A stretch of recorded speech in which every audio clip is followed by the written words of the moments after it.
have a government that is actively blocking information from us. Just last night, I tried to get an amendment onto the National Defense Authorization Act that fit in the germaneness of that bill to have UAP disclosure. And conveniently, it was named non-germane, mostly deemed by staff, not even an elected official. This is the kind of stuff that we repeatedly see. Last year, we were blocked by someone in House administration from being able to receive a full briefing from Arrow. So not an elected official, but someone in staff blocked us. And I've had it. Enough is enough. I want to cue up a video that I've been given. And as before it starts, I'm going to describe. This was taken October 30th of 2024. This video is of an MQ-9 drone tracking an orb, or this object, off the coast of Yemen. You'll see that another MQ-9 launched a Hellfire missile. That you cannot see that drone, and so I'm not going to explain it to you. You'll see exactly what it does.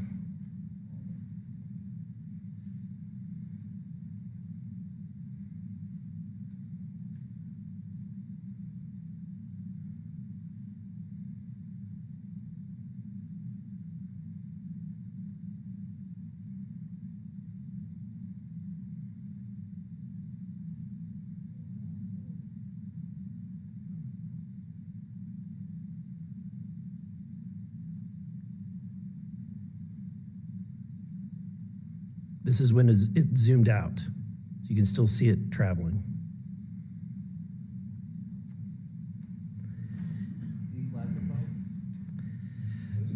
So, Mr. Knapp, have you heard about events like this occurring, and what information might you have?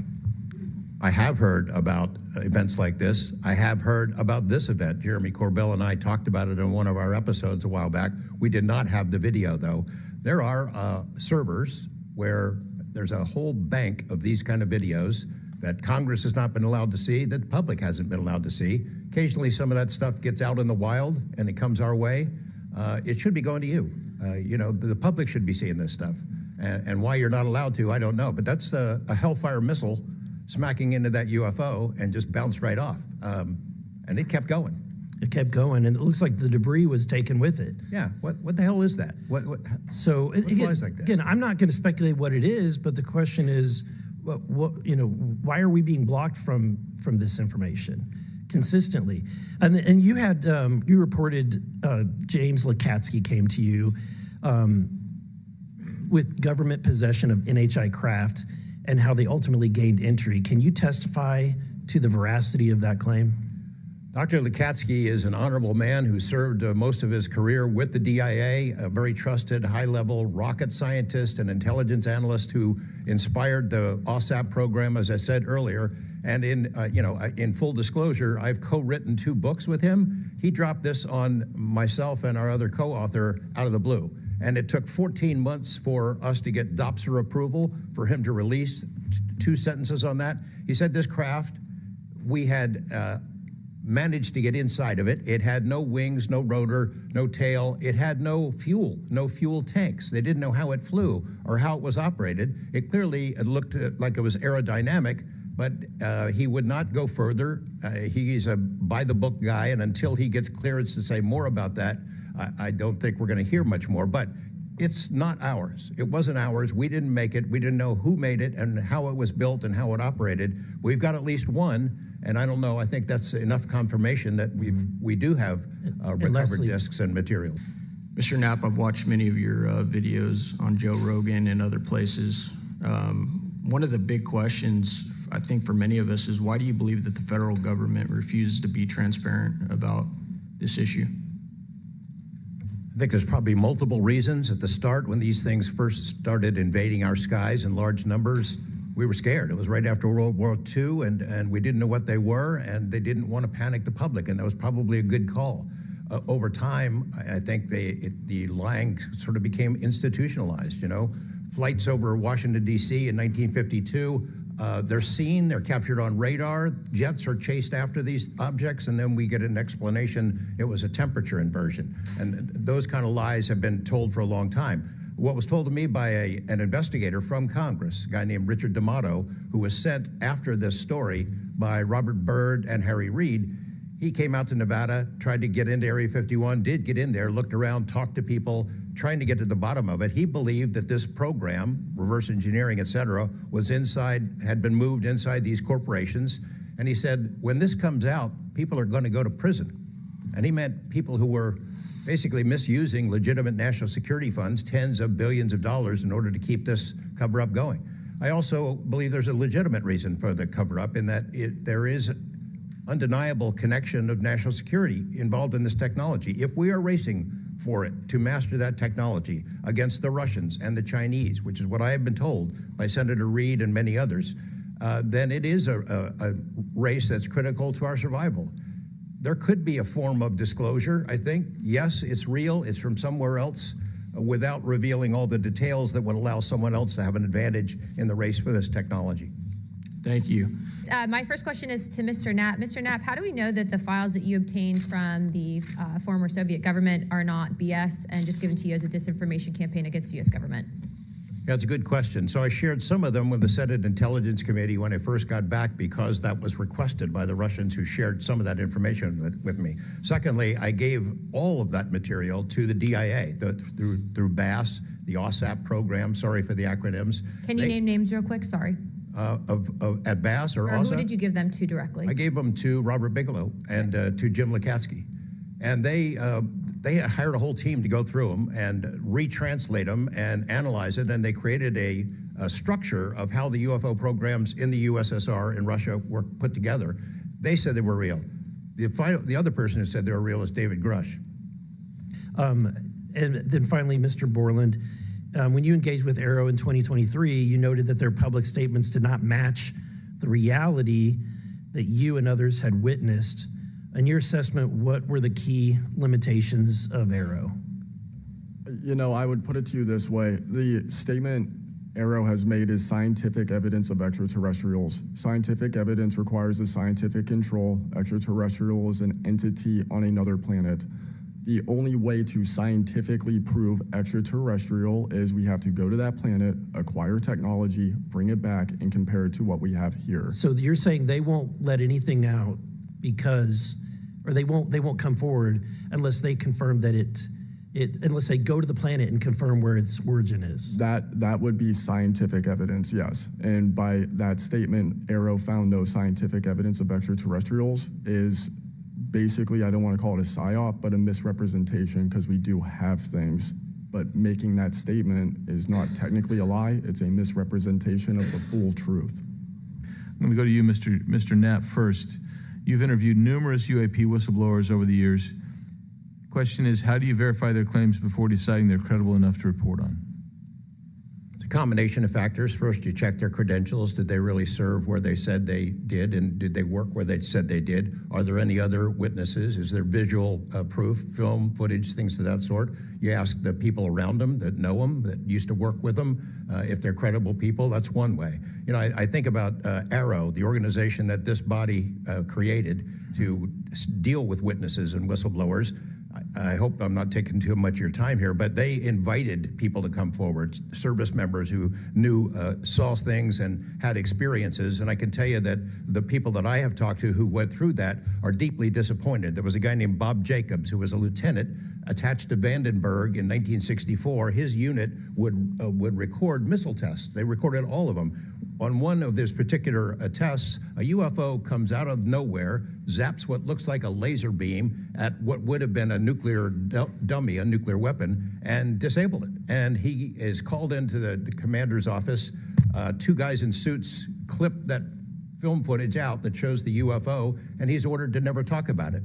He comes forward to Arrow. He heeds the call, thinking he's doing his duty as an American to tell that story, and they completely dismissed him. They made up a story that they had tracked down the original footage, and there was nothing like that in it. Well, there was no original footage. It had been taken away the day the footage was recorded. He's deeply disappointed. People like Bob Salas, who had worked at a nuclear ICBM base, who saw UFOs flying over the base and these missile silos were taken down. He went to Arrow too and was completely disregarded. It almost looks like Arrow operated as a counterintelligence operation to get people to come in, tell their stories, and then discredit all of them. I can't imagine that any whistleblower or witness will ever go to Arrow again because of what happened under the first director, who's now long gone, but still seems to act as the spokesperson for that organization. And I would say, Madam Chair, maybe at some point we need to really dig deep into Arrow, and I would encourage us. Oh, I'd be happy to send maybe a subpoena to Mr. Kilpatrick. There you go. Another question for you, Mr. Knapp. What is, in your view, having investigated this issue for so many years, what is the long game with respect to disclosure of this information to the public? Because with the advent of essentially a video camera and a high megapixel phone in everybody's pocket, at some point, this information is going to be impossible to withhold from the public. What do you think is the long game here? Well, the secret's out. I mean, how many videos have there been already? You know, videos that are leaked from within the military and intelligence agencies and contractors and sensor platforms. It's out there.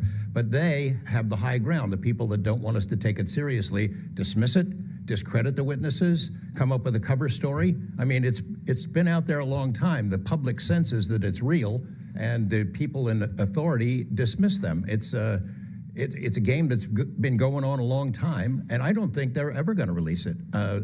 I think that there's an attitude among the people that have been involved in this for a long time that the public doesn't deserve to know, and that the public probably can't handle it, but they can. Real quick, I'd like to ask the committee to replay that video that Burleson had played earlier. I want to ask every witness here, specifically ones that have sensor training or have been able to recognize some of this movement, real quick. So if you guys can please roll that real quick.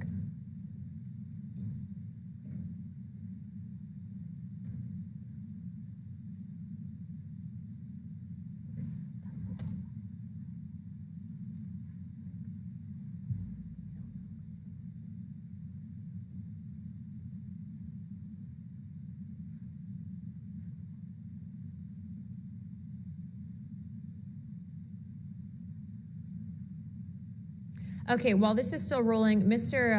Nusatelli, real quick yes or no answers. Are you aware of anything in the government, United States government arsenal that can split a Hellfire missile like this? No. And do whatever blob thing it did and then keep going? Nothing? Nothing. All right, how about you, Chief Wiggins? Nothing to my knowledge, ma'am. Okay, and how about you, Mr. Borland? I prefer to answer that in a skiff.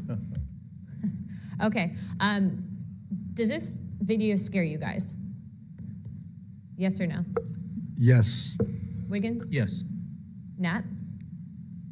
I had a different reaction. I was really happy that it got out. Thanks for providing Curiosity that. kills the cat. All right, Mr. Borland? Yes, for... Okay. All right, that is the end of my questioning. Chief, I was on a ship for a little bit. I was a gunner's mate on the USS Gettysburg for a couple of years. My question to you is, when you had your encounter and you saw it on the screen, you were in the CIC, is that correct? That's correct. On an LCS ship, the CIC is on the bridge, so it's called ICC-1, but yes, same. Did a bunch of the other folks in the CIC come and check out what you were looking at? Yes, we all did. The tactical action officer, myself, the RCO, and two others that were on watch. We were all in the same space, so we were all looking at the Sapphire screen all at the same time. Because in the other couple instances with the witnesses, you guys just saw it by yourself. Is that correct? Mr. Borland, you saw it by yourself? For me, yes, sir. Mr. Nusatelli, you saw this by yourself? No, there were multiple witnesses in every case at Vandenberg. Okay. How long did that encounter take place, Chief? So the encounter itself, from the time I recognized on my radar to the time after the video ends, was probably about 5 to 7 minutes. What speed was the object moving at? When I first witnessed off the port bridge wing the object moving out of the water, what I thought was originally just a light on the water, something on the horizon, and surfacing and going into the air, I then knew it was an air contact. But as an air controller myself, I started thinking and going through kind of like my checklist in my mind. Could it be a helo? But it's not blinking lights.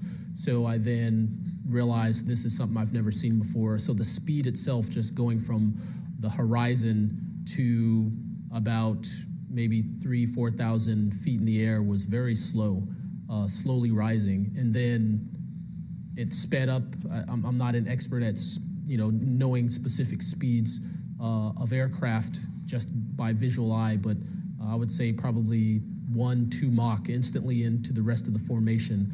I didn't notice visually with my own eyes the other 3 objects until I went back to my radar and also utilized Sapphire to see that, in fact, there were 4 total. And then again, when they all left after a certain amount of time, it was nearly instantaneous. So you spotted it visually first, Chief, and then went back to your radar, or did you guys spot it on radar first? Radar first, because that was my watch station. And then you went out to the port bridge wing, is that correct? Correct, to verify what I saw on my radar. What range was it at, Chief, when you were able to see it visibly? I would say about 7 nautical miles, 7 to 8 nautical miles of a light from the ship. Wow. Thank you. I yield back. Chief Wiggins, you said that it emerged from the ocean. Is that right? Yes, sir. And before it did, it was glowing. It was a glowing object under the water. That part I couldn't tell because it was nighttime at 1915 approximately, and it was also at a distance. So it's very hard to tell the difference between something on the horizon and something surfacing from the water. My personal thoughts after seeing what I saw is that it did in fact come from the water, but I don't have visual evidence showing exactly, that it did in fact come from the water. But I had to go through my process of elimination and try to figure out, was this a ship on the horizon just showing its lights at night? But to see it surface, then it made me question, okay, where did this come from? If it's flying and it's not a drone or anything like that, where was its origin? Where did it start? Mr. Knapp, in your testimony and in this document, you detail an event that happened in Russia where their nuclear missiles were activated, and we were close to a World War III at that time, which is startling to hear. It's also good to know that as we have investigated the JFK files as well, that we're learning that there was a document that was sent between Russia. There was an agreement between Russia and the United States that if they were to see some unidentified objects over sensitive sites, that they would report it to each other. Are you familiar with that document? Yes, I'm also familiar with the public rhetoric between President Reagan and Gorbachev at the time, too, that they traded statements about, wouldn't it be something if we were threatened by something from way outside, how we might work together. I know for sure that they had conversations about it, and I know we did reach an agreement to try to lessen the possibility that us detecting a UFO or group of UFOs would not be mistaken for a bunch of Russian missiles. There were exchanges of that sort that went back and forth. Yeah, and I can imagine this is, to me, the validity of this document is underscored by the fact that Russia would not want this to be known. They absolutely would not want to know, the public to know, or the United States to know, that there was a vulnerability in their missile systems. Would you agree? Absolutely. And, and we had many similar incidents at our nuclear weapons facilities here that have all been sort of swept under the rug, but it's pretty scary when you take down 10 missile silos during tense times, and you don't have a better explanation for it than it was a special test of security mechanisms or using EMPs, which is a preposterous explanation. At this point, I think it's clear from the hearing that there's advanced technologies that are taking place in our airspace. The question is, and I posed it in one of the previous hearings, is it ours, is it theirs, or is it otherworldly? There may not be a silver bullet at the moment, but when you look back through the hearing and the evidence that's been presented, if you're going to point the American people to one piece of evidence, to start their journey on this topic, what would you suggest, sir? One piece of evidence, I would start with this hearing, in the first hearing. There is no evidence. But is there a specific, exactly, but is there a specific evidence or footage or document that you think lends extreme credibility to what we're discussing today? I would say this new video we're seeing today is exceptional evidence that we're dealing with something. With the kinetic? Yes. Mr. Wiggins? Sir, I'd have to say that if just the average person here in America looked at absolutely everything that has come across television, the internet, etc., you can't tell yourself that 100% of what's being recorded is fake or false. You have to, at some point, understand that there's something else out there. Well, I mean, and you bring an interesting point. You know, in the law enforcement community, anytime you're conducting an investigation, you're always looking at the totality of the circumstances. You're looking at all the evidence and how they piece together. And so that would be my, advice to the American people, that this is a journey that is just beginning from a congressional perspective, but you have decades of data, some of it not real, much of it is, but thanks to Chairwoman Luna, we're now presenting this to the American people. And I think this latest video from Mr. Burleson is something that should get everyone pause. When you see the 3 orbs that drop, was that in a defensive posture, or was that in an offensive posture? And what capabilities did those orbs have that we, quite frankly, may not have? Mr. Knapp? As I mentioned at the beginning of my remarks, what hooked me on the story was the paper trail, these documents that shouldn't exist. We've been told for decades, over and over, there's nothing to it. It's not a threat. You can go about your business. And then when FOIA becomes the law of the land, thousands of pages to the contrary leak out. There's a memo by General Nathan Twining in 1947 when the country was being overflown by dozens of UFOs, hundreds of UFOs, in which he said, look, this is not visionary or fictitious, it's real. These things are craft. They're not ours. They outperform anything we've got. I mean, if you follow the paper trail of documents that they wrote before the military got wise and realized that FOIA really exists and changed their tune and not put things in writing, it spells it out pretty clearly. I'll go refer back to Russia. One incident I did not mention to Representative Burleson is Colonel Sokolov in that Ministry of Defense program said there were 40 incidents where Russian warplanes were sent to intercept UFOs, and they were ordered to fire on them. And for the most part, the UFOs would zip away. 3 of the pilots, though, did fire at these things. Those 3 planes stalled out, crashed. 2 of those pilots died. And after that, the Russians changed the standing order. If you see a UFO, leave them alone. No country in the world wants to say and admit that these objects are flying around in our airspace and there's nothing we can do about it. I mean, who wants to say that? The U.S. certainly doesn't, and the Russians didn't either. And I've got to be almost out of time, but Mr. Berlin, then you, sir, real quickly. Yeah, to be honest with you, I think Bob Lazar, and not for the reasons that most would talk about, mainly because Bob Lazar was immediately discredited. They said he never worked where he worked. They said he never did what he did. But yet Bob Lazar showed up with a bunch of friends and a video camera and was filming these test flights in the middle of the desert. So clearly he knew something. Dylan, knowing you testified to Arrow, are they obfuscating when they claim to have discovered no evidence of extraterrestrial beings, activity, or technology, and are they lying to the American public? As I said before, it's a manipulation of the public perception. The statement, scientific evidence of extraterrestrials, is a true statement. It is not the truth about what is happening and what we have. Did y'all like to comment on that further? Mr. Knapp, you're getting edgy. It's splitting hairs. No proof that they're extraterrestrials. What would that proof look like? A piece of kryptonite? What would it be? I mean, we could be talking about different forms of non-human intelligence. I think the dominant paradigm is that they come from outer space, somewhere else, and they have some way that they can cross those vast distances that we can't even imagine doing. But not necessarily, that's not necessarily the answer. So asking for proof of extraterrestrials might not be the answer at all. It's splitting hairs.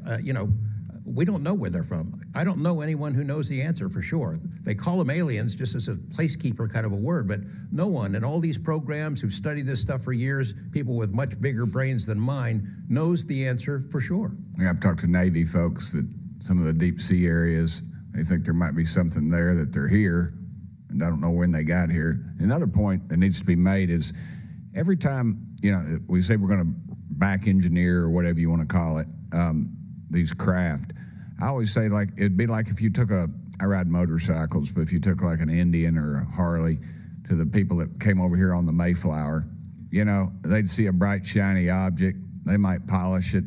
They might get it started. I doubt they could. They couldn't work on it. They couldn't put fuel. They wouldn't be able to have the capability of putting fuel in it. I just think that's we're scratching at something that we don't have any knowledge of, and that's why it's just taken so dadgum long. But they do know, first one that cracks that code, it's over. I mean, it's energy, it's power, it's everything. And I worry too that in the wrong hands that they do that, they keep it from the rest of us because they're so invested in whatever energy sources we have here that their billionaire buddies are going to profit, and they can't retool because they know once it's out on the internet, it's over. And so I think there's a lot of things going after it, and I think that's why the move to discredit folks is so rapid too. I think they point to them and they put the dogs on them.